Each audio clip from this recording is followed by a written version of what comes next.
Okay, thank you very much for joining us at this time on the Integrity Station Splash 105.5 FM. Great and wonderful people. It is 27 minutes before 8 o'clock, and it is time for Sports Bang, your breakfast daily sports show right here on this dial. We're broadcasting live from the city of Ibadan, capital of Oyo State, Nigeria. Specifically from the White House building, Felele in Ibadan. My name is Tunde Olawuwo, and the program is Sports Bang. From now till 8 o'clock, we'll ensure that you get the best and the latest in the world of sport. Today is the 21st day in the month of May, year 2021.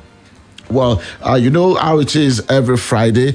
We make winners out of you. I mean, wherever it is you're listening from, or however you think you can participate. On our Twitter handle this morning, we have, our Winning Friday special going on already. This question goes, thus, I am the record league goal scorer for a non-English club. I beat two former Manchester United players to the record. I also made my international debut in 2019. Okay, I don't know. I see a bit of sub coming in here. I hope, you meant no harm. Obviously no harm, yeah. It's just about trying to describe a player without eventually revealing his name. It's just quite easy and straightforward. But you needed to attach some clubs, right? Yes, I had to, because those clubs are involved. You didn't have to. Okay, so let's go over it again. Winning Friday on Sports Bank. I'm the record league goal scorer for a non-English club. I beat two former Manchester United players to the record. I also made my international debut in 2019. Who am I? Okay, let's have this latest by 7:45 this morning. Don't forget the hashtag SportsBank, hashtag Winning Friday. Okay, so it's now 8 days to go before the ninth Magic Night Champions League special event for your viewing pleasure. Let me put it that way. That is for all lovers of European football. We're bringing Porto down to your doorstep, and of course we're adding a lot of entertainment, more or less a carnival into it. Are you ready to be part of this? Trust me, you have a whole lot to enjoy. One is that you get to catch, Chelsea versus Manchester City, slug it out for, the big air. That's what they call it, the Champions League trophy on the 29th of May. That is next week, Saturday. But of course, we have, a lot lined up to make your day very exciting. Starting from 5 p.m., you're going to have, a lot of interesting activities. One after the other. You get to meet your, favorite on-air personalities in the city of Ibadan, English, Yoruba, across different stations. And of course, there's a lot to win as well. Let me say this. I don't know if I could call it breaking news, that there's actually a bike on ground for somebody to win. A motorbike? Yes. Okay, not the... No, we have bicycles, we have, a motorbike. Yeah. Let me put it Okada. Yeah, okay, exactly. I think that works better. Yeah, it works better. There is a brand new Okada on ground for somebody to walk away with. There's also a brand new laptop on ground for somebody to walk away with.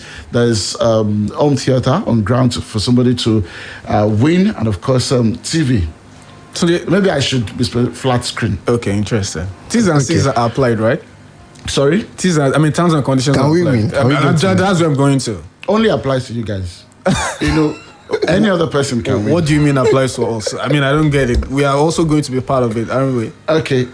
Allow me to make my point. Okay. So for you to get in there that day, you need a bed slip of 1960 beds. And of course, there are agents all over the city. Right from Monday, we'll give you specific locations where you can make this happen. And of course, that day from 2 p.m., they're going to be on ground for you to, it's also an opportunity for you to stake. All of you arguing, it's going to be Chelsea, it's going to be City. Why not put your money where your mouth is that day? And, let's win all together. It's going to be, absolutely fantastic. We've done this time and time again. And of course, it gets better every year. So I've got my friends in the house this morning. Faith Adedeji is right here, and Ayobami Animashaun, the one who actually said the questions, including the tricky one. So if you don't get to win, don't blame it on Tunde Olawuwo. It's got to be AY. Faith Adedeji, good morning. Yeah, good morning, Tunde. You just have I reviewed anything? You just threw AY under the bus now, and like a certain manager. Yeah, AY will begin to watch his back now on the road because. I hope it's not going to get me fired. You know what they say about when managers come out to openly criticize their players? Yeah. Okay, yeah. If he continues to say that. But that's not a criticism. I only just stated the fact. You just threw me under the bus today, honestly. But wait. You literally just did. But wait. Where's the lie? This. Well, I was actually hoping this will remain behind the scene.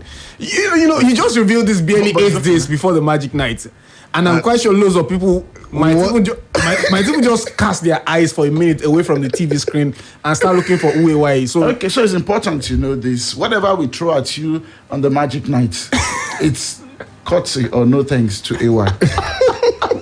Depends on which side of the divide you fall on that. Yeah, definitely. But then let's quickly into our history books today, being the 21st day of May. Well, it reminds me of something that maybe a kind of day that Chelsea fans will want to maybe reflect on. There's the positive angle and then there is the negative angle to it. Talking about the 1971 European Cup Winners' Cup finals, where they defeated Real Madrid to win that competition. Then the 2008 UEFA Champions League final against Manchester United in Moscow. They lost that one. So maybe our Chelsea fans want to look at that and say, and what actually caught my attention is the fact that 2008 finals was our first edition of the Magic Night, and something really remarkable happened that day, where Chelsea fans came in with, some kinds of, maybe Tunde will talk more about that, but then Chelsea fans were so maybe optimistic that they would win that. They came with, some things to celebrate, but eventually it didn't work out that way. So maybe in 8 days' time, it's another good opportunity for Chelsea fans to come out in their numbers to join us at MAF 21 Event Center. Obviously, we know how we always do it, always a carnival-like experience, and I'm super buzzing, I'm super excited, and I can't wait for the 29th of May. Okay. Ayobami, good morning. Good morning to you today. Good morning to Faith. Good morning to the listener out there. I mean, you just took us back in 2008, and I'm just here trying to reminisce how that particular moment was. It was actually Chelsea's first ever appearance in the UEFA Champions League final, and pretty much about time when Chelsea were actually increasing in leaps and bounds, trying to actually join the league of big boys in England and ultimately even in Europe. So you can imagine how vociferous, how enthusiastic the fans of the club were going to that particular final, albeit ended in a very disappointing outing for them. No thanks to Anelka and maybe John Terry as well. But I think about how many years ago now, 13 years on, a lot has happened between then and now for Chelsea. They've eventually won the Champions League, won the Europa League. And maybe you can argue that even their fans are becoming a bit more confident. So you can say they've won the European treble. They've won the European Cup Winners' Cup, yes, the UEFA Champions League, and then the UEFA Europa. And that's something you can't say for too many clubs in England. So indeed, their fans are pretty much feeling a bit confident now going into this final against Manchester City. But I hope that a repeat of what happened in 2008 will not just happen again, because it was really, really disappointing. I remember. Are you really hoping it won't happen again? Yes. I mean, for the sake of Chelsea fans, I wouldn't want them to go through this over and over again against another English team in the final, and voila, they just bottle it. I wouldn't want that to happen, because leading up to 2008, some of them even painted their, was it cattle or whatever in blue color? That was what I didn't want to say, but Chelsea fans, they're known for one thing, very flamboyant. Yes. So in everything. And we're expecting them to bring that flamboyance to MOV 21 next Saturday. Don't worry, you see, it's a battle of the blues. Yeah. So it's only a question of which shade of blues, But Manchester City fans wouldn't like what we're saying now, because you said for the sake of Chelsea fans. Then how about the sake of City fans? He said for the sake of Chelsea. For the sake of Chelsea fans. That's what I just said. What about the City fans? For the sake of City fans. Maybe because they've not suffered this outbreak before. Yes, this is their first appearance as well. And Chelsea's first appearance. But must you suffer this kind of outbreak? Is it? Listen, I'm just thinking out loud. Arsenal's first appearance, they lost. Chelsea's first appearance in the final, they lost. And so this is Chelsea's appearance, possibly the last appearance. The only appearance. They also lost their first appearance at the Europa League finals as well. That's against Chelsea?